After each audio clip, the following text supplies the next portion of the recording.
성경 말씀입니다. 창세기 12장 1절부터 3절까지 말씀 읽겠습니다. 한 목소리로 읽습니다. 여호와께서 아브라함에게 이르시되 너는 너의 고향과 친척과 아버지의 집을 떠나 내가 네게 보여줄 땅으로 가라. 내가 너로 큰 민족을 이루고 네게 복을 주어 내 이름을 창대하게 하리니 너는 복이 될지라. 너를 축복하는 자에게는 내가 복을 내리고 너를 저주하는 자에게는 내가 저주하리니 땅의 모든 족속이 너로 말미암아 복을 얻을 것이라 하신지라. 아멘. 오늘 부르심의 은혜라는 제목으로 잠시 봉독한 이 말씀을 함께 묵상해 보기를 원합니다. 2주 전에는 어떤 성도님과 만날 약속을 하고 제가 출발을 했습니다.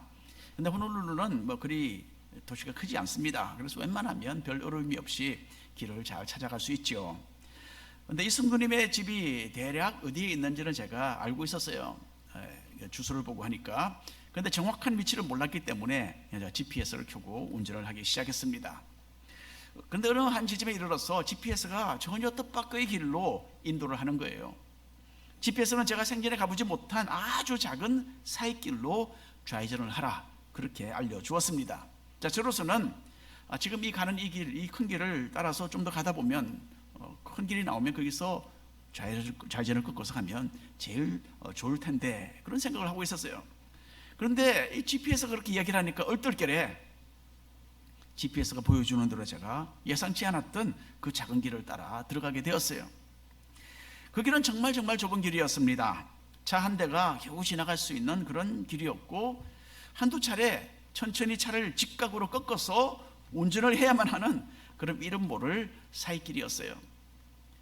꼭 막다른 골목에 도달을 해서 차를 거꾸로 돌려서 나와야만 하는 그런 상황이 벌어지지 않을까, 그런 안절부절한 그런 기분이 들기도 했습니다.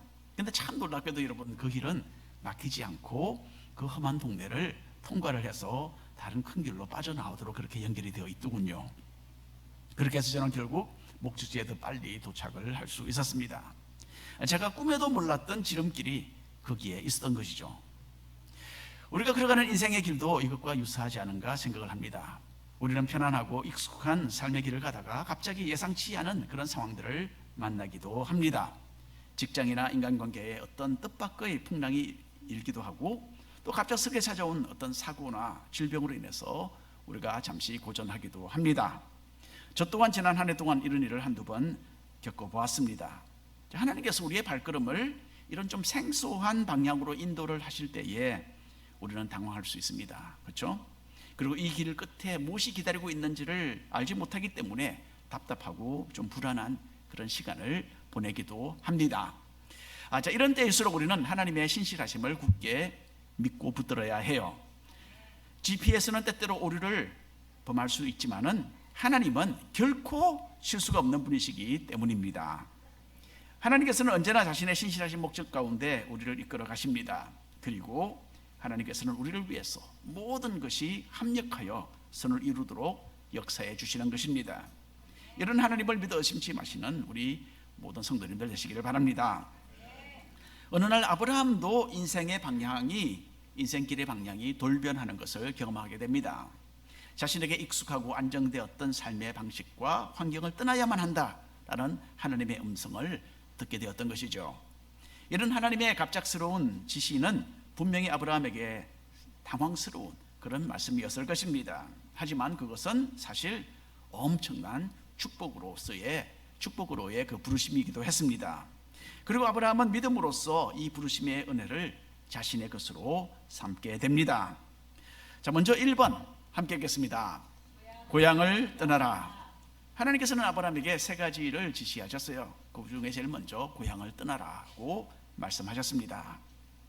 온 인류는 아담으로부터 원죄를 물려받았습니다. 그래서 인간은 자연스럽게 하나님에 대한 불신앙과 불순종으로 향하는 그런 죄성을 타고났습니다. 하지만 이 가운데서도 하나님은 믿음과 순종의 사람들을 남겨두셨고, 그 사람들을 통하여 자신의 선하신 뜻을 계속해서 이루어 가고 계셨습니다. 믿음으로 아벨은 하나님이 기뻐하시던 제사를 올려드렸죠. 또 에녹은 믿음과 순종으로 하나님과 함께 동행하다가 죽음을 맛보지도 않고 곧바로 하늘나라로 갔습니다. 노아도 하나님과 동행했던 의로운 사람이었죠. 인간의 죄성을 타고났던 노아였지만은 홍수가 날 것이라는 하나님의 말씀을 믿고 방주를 만들라는 그 하나님의 명령에 순종을 했습니다. 결과로서 자신과 자신의 가족을 살리고 인류가 생존하도록 하는 크나큰 역사를 이루게 됩니다. 홍수 이후에 또다시 이 세상은 하나님을 알지 못하는 암흑으로 떨어졌어요. 사람들은 생육하고 번성해서 온 땅에 충만하라는 하나님의 그 복된 말씀을 거역하고 바벨탑을 쌓기 시작했습니다. 하늘까지 높아지겠다라고 했던 그 교만과 불신앙의 바벨탑은 하나님께서 언어를 혼동시키심으로써 그만 중단되고 말았습니다. 자, 이런 시대의 흐름 가운데서 하나님께서는 다시 한번 한 사람을 자신에게로 부르셨어요. 오늘 말씀의 주인공, 믿음과 순종의 사람 아브라함입니다. 읽어보겠습니다. 12장 1절 말씀, 창세기.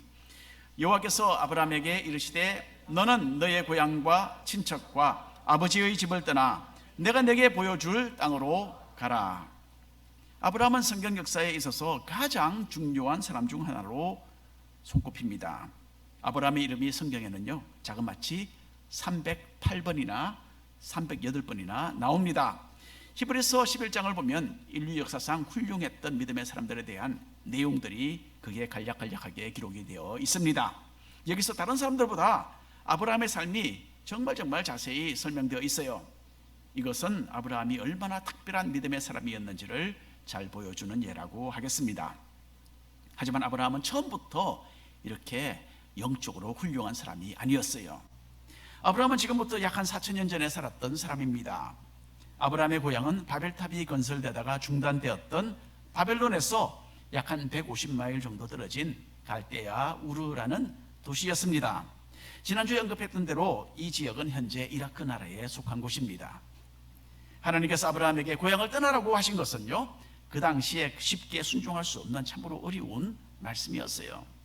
특별히 아브라함은 그 당시에 가장 고대로 발전된 가장 고차원적인 그런 도시에서 앞서가는 문화적인 그런 혜택을 많이 누리며 살고 있었습니다. 지금으로부터 100년 전에 고고학자들이 갈대아 우르를 발굴했어요. 이곳에서 고대 사람들이 머리에 썼던 금장식이 우르르 쏟아져 나왔습니다. 또 은과 금으로 만든 각종 악기들이 많이 발견되었습니다. 4,000년 전에 갈대아 우르 사람들은 이미 석회로 칠한 집에서 살았습니다. 갈대아 우르에는 방이 20개나 되는 그런 크나큰 집들이 많이 발굴되었고요. 집들은 부엌과 수도와 화장실 시설이 완비되어 있었다라고 합니다. 이 정도로 우르는 참 그 당시 앞서가는 그런 대단한 도시였습니다. 갈대아 우르는 당시에 25만 명 정도의 인구를 자랑했던 크나큰 도시였어요. 4,000년 전에 여러분 25만 명입니다. 인구가. 그 옛날에 이 도시에는 이미 대학교가 있었고 도서관도 갖추어져 있었어요. 우르는 수학과 천문학과 세계무역을 다루는 참으로 중요한 도시였습니다. 그래서 지금 미국으로 말을 한다면 뉴욕이나 LA 정도 되는 그런 큰 도시였습니다. 이렇게 부유하고 문화적으로 앞서가던 그런 도시에 태어났던 아브라함은 식생활의 안정과 풍요로운 삶이 무엇인지를 잘 알고 있었습니다.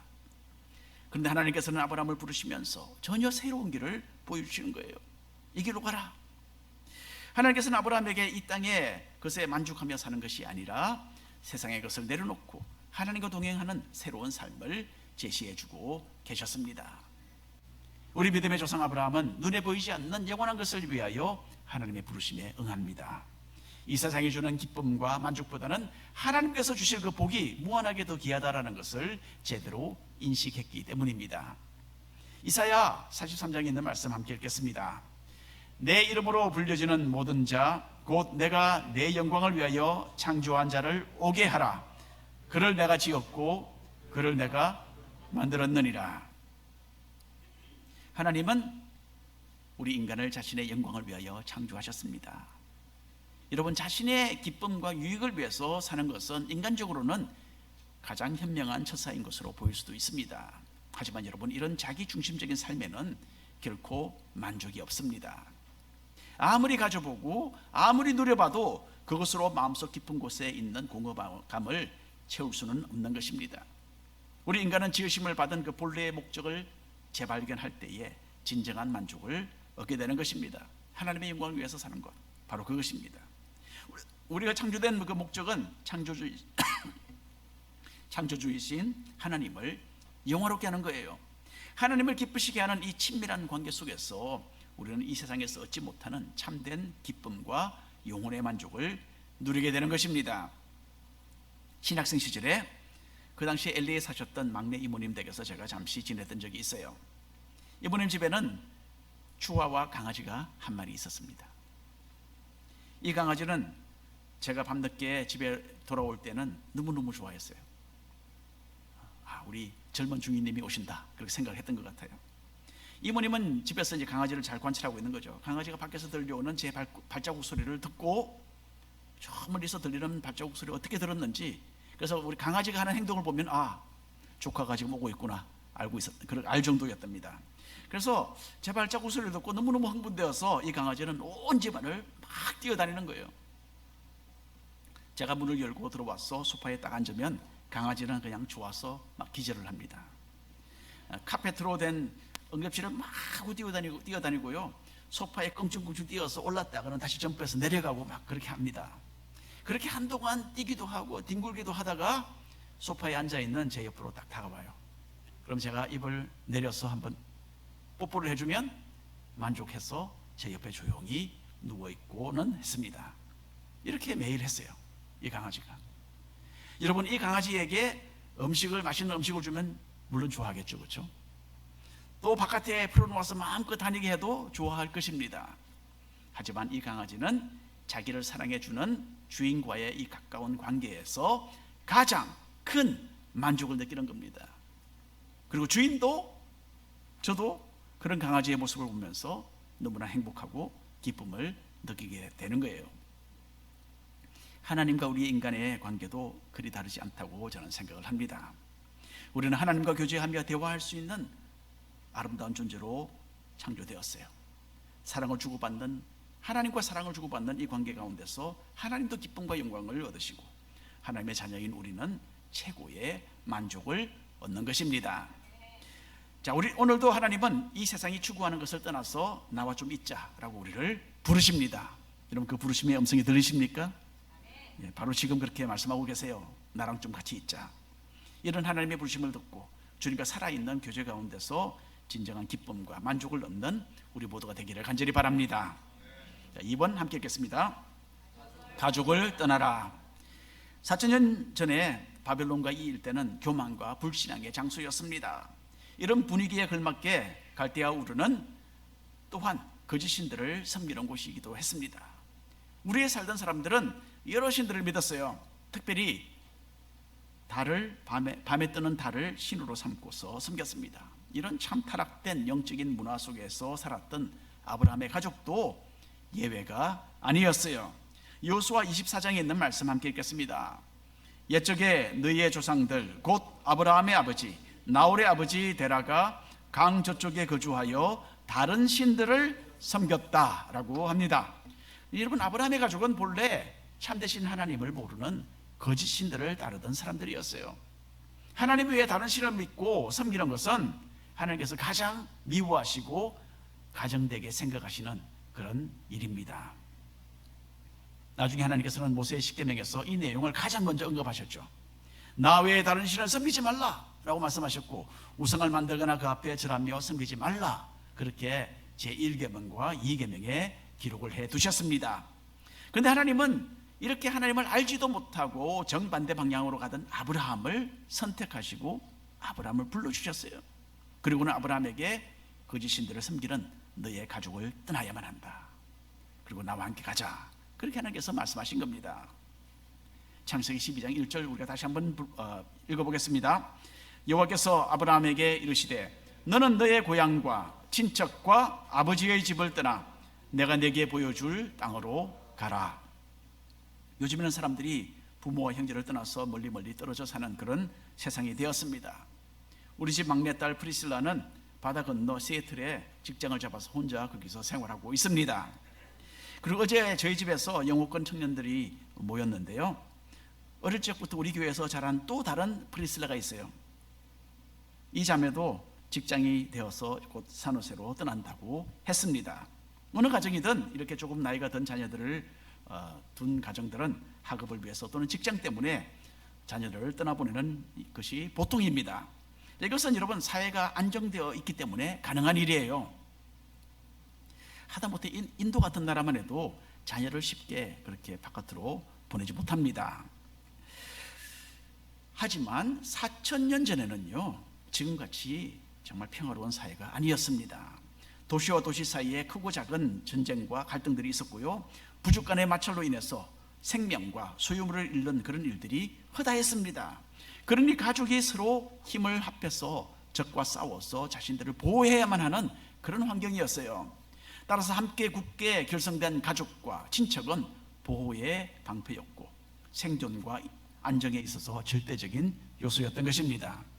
그런데 하나님께서는 이렇게 안정된 생활을 위해서 절대적으로 필요했던 가족을 떠나야만 한다, 그렇게 아브라함에게 말씀하셨습니다. 이것은 아브라함에게 대단한 희생을 의미했습니다. 하나님과 동행하는 복을 누리기 위해서 아브라함은 거짓신을 섬기는 것에서 자기를 완전히 떨어뜨려 놓아야만 했던 거예요. 그리고 아브라함은 참되신 하나님을 거역하며 대항하는 가족에게서 스스로를 분리시켜야만 했습니다. 가족을 떠나라는 이 정말 뜻밖의 부르심은 아브라함의 삶을 180도로 바꾸어 놓았습니다. 그래서 이전에는 하나님을 알지도 못했던 아브라함은 불신앙의 가족과 작별하고 오로지 하나님과 동행하는 새로운 삶을 선택할 수 있었던 것입니다. 예수님의 제자들 상황도 마찬가지였죠. 예수님이 부르셨을 때에 나를 따르라 하라고 하셨을 때에 모든 것을 버리고 그 자리에서 주님을 따랐습니다. 자기들이 하던 직장 생활, 또 자기들이 섬기던 부모님들 다 내려놓고 곧바로 예수님만 따라갔습니다. 하나님께서 이렇게 일하시는 분이세요. 하나님은 아무것도 아닌 우리를 그렇게 불러주십니다. 우리가 하나님을 알지도 못하고 찾지도 않았을 때에 하나님은 우리를 부르셨어요. 우리는 우리 스스로 하나님을 찾아서 내가 믿었다 생각할 수 있겠습니다. 내가 참 좋은 결정을 내려서 내가 잘 알아보고 내가 예수님을 믿기 참 잘했지. 하지만 여러분, 성경은 우리가 하나님을 찾기 이전에 하나님이 먼저 우리를 불러주셨다라고 분명히 말하고 있습니다. 우리는 구원자가 필요하다는 것을 깨닫지도 못하고 있었는데 하나님은 예수님을 보내주셨어요. 우리가 아직 죄 가운데 하나님의 원수로 살고 있을 때에 예수님께서는 우리를 위해서 십자가에 달려 죽어 주셨습니다. 하나님께서는 자기를 찾지도 않았고 깨닫지도 하나님의 존재에 대해서 알지도 못했던 우리에게 이 구원의 복된 말씀을 들려주셨어요. 우리는 이런 부르심의 은혜로 인해서 하나님의 자녀들이 되었고 영원한 생명을 누리게 된 것입니다. 그러니까 여러분, 아브라함에게 내리셨던 그 부르심의 은혜가 똑같이 우리에게도 허락된 것입니다. 너무너무 감사하죠. 가족을 떠나라는 하나님의 부르심 속에는 얼매이기 쉬운 죄를 벗어버려야 한다라는 그 명령이 그 속에 담겨 있었습니다. 히브리서 12장 1절 말씀 함께 읽겠습니다. 이러므로 우리에게 구름같이 둘러싼 허다한 증인들이 있으니 모든 무거운 것과 얼매이기 쉬운 죄를 벗어버리고 인내로서 우리 앞에 당한 경주를 해야 한다라고 합니다. 이번에 파리 2024 올림픽에서 여자 400m 허들 경주 영상을 제가 보았습니다. 시드니 맥로플린 레브론이라는 미국 선수, 여자 선수가 세계 신기록을 세웠어요, 여러분. 그리고는 금메달을 따냈습니다. 10개의 허들을 뛰어넘으면서 달려가는 그 선수의 모습은 너무너무 멋있었습니다. 경기가 끝난 직후 시드니 선수는 하늘을 우러보면서 Thank you, God, 그렇게 말하는 것을, 그 입모양을 보니까 그 말을 하더라고요. 그거 보고 제가 얼마나 흐뭇한 마음이 들었는지 모릅니다. 그 후에 인터뷰에서 시드니 맥로플린 그리고 레브론 선수는 자기의 업적에 대해서 참 씩씩하게 그러나 겸손한 자세로서 이 대화를 나누는 것을 보았습니다. 어느 프랑스 기자는 이런 상황 가운데 당신은 어떻게 하나님을 언급하느냐, 그렇게 좀 이 비웃고 또 공격적인 그런 질문을 하는 것을 제가 보았습니다. 그때 시드니 선수는 조금의 흔들림도 없이 나에게 능력을 주셔서 잘 뛸 수 있도록 해주신 하나님께 나는 모든 영광을 돌린다. 그렇게 담대하고도 분명하게 답변을 하는 것을 제가 보았습니다. 여러분, 달리기 선수들은요, 가장 가벼운 옷차림으로 경기에 임합니다. 당연히 만일에 시드니 맥로플린 레브론 선수가 멋진 드레스를 입고 그리고 어깨에는 핸드백을 하나 메고 뛰었다면 여러분 어떻게 되었겠습니까? 절대로 우승하지 못했을 겁니다. 잘 뛰기 위해서는 얼매이는 모든 것을 다 내려놓아야 하는 겁니다. 아브라함이 했던 것처럼 우리도 이런 동일한 자세로 하나님의 부르심에 응해야 합니다. 얼매이기 쉬운 죄의 삶을 벗어버리고 하나님을 섬기는 데 방해가 되는 것, 요거 하나씩 하나씩 다 차단시켜야 합니다. 그래서 더 온전한 모습으로 주님을 따르는 우리 모두 되기를 바랍니다. 3번 읽습니다. 미지의 땅으로. 현대인들은 쉽게 타지역으로 이동을 합니다. 더 좋은 날씨를 위해서 또는 한 곳에서 다른 곳으로 옮겨가죠. 또 재정적으로 좀 더 나은 조건이 주어진다면 큰 주저 없이 이사를 갈 수도 있습니다. 때로는 복잡한 여러 가지 개인적인 문제를 다 떨쳐버리고 새로운 생활을 시작하기 위해서 먼 곳으로 자리를 옮기는 분들도 간혹 있는 것 같아요. 하지만 옛날 아브라함 시대에는 타 지역으로 이주하는 것이 그리 간단하지 않았습니다. 지금처럼 그때는 교통이 순조롭지 못했고요, 무엇보다도 보안 체제가 세워지지 않았던 때였습니다. 그래서 그때는 사람이 자기가 거주하는 곳에서 다른 곳으로 가는 것은 엄청난 위험을 수반하는 것이었어요. 유행 도중에 도적대를 만나거나 또 타민족의 습격을 받아서 소유물을 빼앗기고 또 목숨도 쉽게 잃을 수 있는 그런 시대였습니다. 우리가 출애굽기를 보면 이스라엘 백성이 애굽에서 나와서 광야로 지나갈 때에 아말렉이 그렇게 이스라엘 사람들을 공격을 하고 죽이고 소유물을 탈취해 갔습니다. 그런 게 아주 흔한 그런 사례들이 있었습니다. 하지만 하나님은 아브라함에게 미지의 땅으로 너는 떠나야 한다 말씀하신 거예요. 우리 다시 한번 창세기 12장 1절 말씀 함께 읽겠습니다. 여호와께서 아브라함에게 이르시되 너는 너의 고향과 친척과 아버지의 집을 떠나 내가 네게 보여줄 땅으로 가라. 아브라함의 입장에서는 고향 땅과 가족을 떠나는 것도 이만저만 어려운 일이 아니었어요. 그런데 하나님께서는 정확하게 너는 어디로 가야 된다 라고 지시를 하지 않으시고 계십니다. 네가 가야 할 곳을 내가 이 다음에 보여줄 테니 너는 일단 출발하라, 그렇게 말씀하시는 거예요. 여러분 어떻습니까? 만일에 하나님께서 우리에게 이렇게 말씀하신다면 제일 먼저 어떤 마음이 들겠습니까? 여러분, 집에 있는 간단한 물건 한두 가지만 가지고 너는 지금 당장 공항으로 나가라, 다시는 너는 이 집에 들어오지 못할 것이다, 그리고 아무 비행기나 타고 일단은 하와이를 떠나가라, 어느 나라에 가서 너의 남은 생애를 살아야 할 것인지는 내가 차차 말해주겠다. 만일에 하나님이 그렇게 말씀하신다면 어떻게 하시겠습니까? 하나님을 완전하게 신뢰하지 않는다면, 완전하게 하나님을 신뢰하지 않는다면 도무지 이런 명령을 순종할 수가 없을 것입니다. 근데 참 놀라운 것은 아브라함이 하나님의 선하심을 믿었고 이런 참 어려운 하나님의 지시를 따랐다는 거예요. 히브리서 11장 8절 말씀 함께 읽겠습니다. 믿음으로 아브라함은 부르심을 받았을 때에 순종하여 장래의 유업으로 받을 땅에 나아갈새 갈 바를 알지 못하고 나아갔다라고 합니다. 여기서 아브라함의 믿음과 순종이 참으로 위대했다라는 것 우리는 새롭게 깨닫게 됩니다. 아브라함은 늙은 나이에도 불구하고 자신의 고향 땅을 떠났고 자기가 방패처럼 의지했던 가족과 이별을 했습니다. 그리고 뒤돌아보지 않고 하나님께서 주실 땅을 향하여 떠나는 위대한 믿음의 결정을 내렸던 것입니다. 그 결과로 아브라함은 하나님으로부터 엄청난 복을 받게 됩니다. 어떤 복을 받았을까요? 2절 3절 말씀 읽겠습니다. 내가 너로 큰 민족을 이루고 내게 복을 주어 내 이름을 창대하게 하리니 너는 복이 될지라. 너를 축복하는 자에게는 내가 복을 내리고 너를 저주하는 자에게는 내가 저주하리니 땅의 모든 족속이 너로 말미암아 복을 얻을 것이라 하신지라. 하나님께서는 아브라함에게 몇 가지 약속을 하셨어요. 먼저 하나님께서는 아브라함으로 큰 민족을 이루어 주겠다, 그렇게 말씀하셨습니다. 아브라함의 직계 자손으로서 이스라엘 민족만 우리가 세어보아도 지금 전 세계에 1300만 명의 유대인이 살고 있습니다. 대단하죠. 물론 그 외에도 아랍 민족 중에는 아브라함의 큰아들 이스마엘의 후손들이 포함되어 있습니다. 두 번째로 하나님이 약속하신 것처럼 아브라함의 이름은 정말 창대하게 되었어요.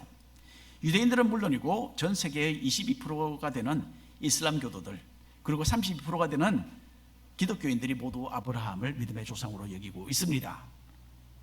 이때로부터 4,000년 후인 지금에도 세계 인구의 절반 이상이 아브라함의 이름을 기억하도록 하나님은 아브라함의 이름을 정말 유명하게 만들어 주셨어요.